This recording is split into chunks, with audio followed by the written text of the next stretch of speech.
अक्सर महिलाओं का क्वेश्चन होता है कि नॉर्मल डिलीवरी के लिए क्या खाएं कि जिससे हमारी नॉर्मल डिलीवरी हो जाए। तो नॉर्मल डिलीवरी के लिए सबसे पहले ये श्योर करें कि आप पूरी तरह नॉर्मल हैं।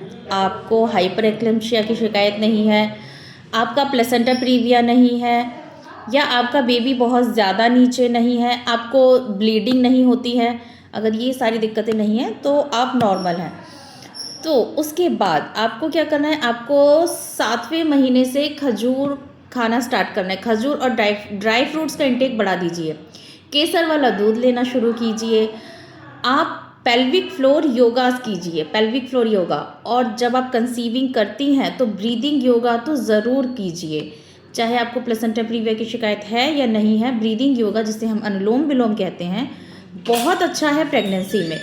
उसके बाद आपको क्या करना है कि डक वॉक करना है, डक वॉक करना है, सीढ़ियाँ चढ़नी है, वॉक कीजिए, 1-1.5 किलोमीटर वॉक कीजिए। अगर आप ये चीज़ें करेंगी, लेकिन अपनी गायनिकोलॉजिस्ट से पता करके उन्हें उनके संज्ञान में डाल के सारी चीज़ें कीजिए तो बेटर होगा।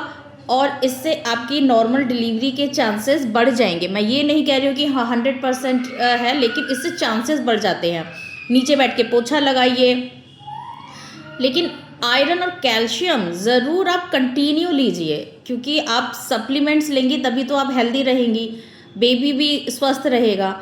और कई बार ये देखा जाता है कि अगर सब कुछ हमारा ठीक है, हमने योगा किया, सब कुछ किया, लेकिन बेबी का वेट बहुत ज़्यादा है, 4.5 किलो तक पहुंच रहा है या 5 किलो तक पहुंच रहा है।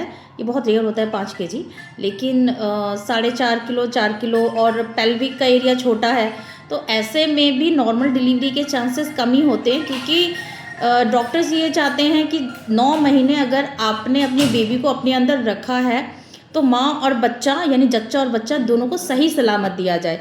तो ऐसे में कई बार डिसीज़न ऑपरेशन का होता है, लेकिन अगर आप पैनिक नहीं करेंगी, पेन अच्छे से लेंगी, क्योंकि नॉर्मल डिलीवरी में पेन होता है, ऑफ कोर्स पेन होता है, पेन होगा, पेल्विक का मुंह खुलेगा और यूट्रस का मुंह खुलेगा, डायलिटेशन होगा, तभी बेबी आउट होगा। तो अपने ब्रेन को स्ट्रॉन्ग कीजिए। अगर आप नॉर्मल डिलीवरी चाहती हैं तो सबसे इम्पॉर्टेंट है कि आप अपने ब्रेन को स्ट्रॉन्ग कीजिए कि हाँ मैं नॉर्मल डिलीवरी करने के लिए सक्षम हूँ। उसके साथ आप सारी चीज़ें जो मैंने बताई, केसर वाला दूध पीना स्टार्ट कीजिए, 7वें महीने से खजूर लेना स्टार्ट कीजिए, ड्राई फ्रूट्स लीजिए, पेल्विक फ्लोर योगा कीजिए, डक वॉक कीजिए, लंबा लंबा वॉक कीजिए, नीचे बैठ के पोछा लगाइए, झाड़ू पोछा नीचे बैठ के कीजिए, उखड़ू बैठिए थोड़ी थोड़ी देर, कम से कम 10-10 दिन में 10-10 मिनट आप 2 बार उखड़ू बैठिए। ऐसे में आपकी पेल्विक के जो मसल्स होंगे वो रिलैक्स होंगे, वो ढीले होंगे, और पॉसिबल है कि आपकी नॉर्मल डिलीवरी हो जाए। जानकारी अच्छी लगी है तो लाइक शेयर सब्सक्राइब ज़रूर कीजिए। Thank you.